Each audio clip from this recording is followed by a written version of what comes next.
Okay. Yan, marami nagtatanong, ha? Kung ano ba dapat daw ba ang unahin sa pagprito ng isda. Yan, natural. Ang kailangan mo munang unahin ay kailangan may isda ka. Ha? Kung wala kang pambili, mamingwit ka. Kung wala kang mabingwitan, mangutang ka. Kung wala kang mautangan, ay bahala ka na. Ha? Basta sa pagpiprito ng isda, ang unahin nyo, ha? Ang unahin nyo, yung sarili nyo. Ha? Sarili nyo muna unahin. Ayan, napakasarap natin, ha? Pritong isda gamit ang ating breading mix ni Master Bicnok.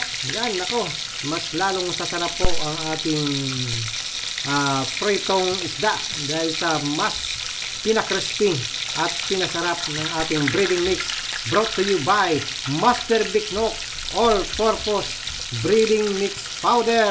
Yan, amoy pa lang, ulam na. Ano pang hinihintay nyo?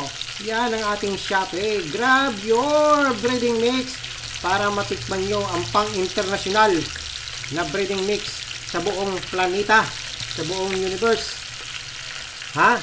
Pag natikman nyo to, siguradong hanap-hanapin nyo. Kagaya ng may utang sa inyo. Already.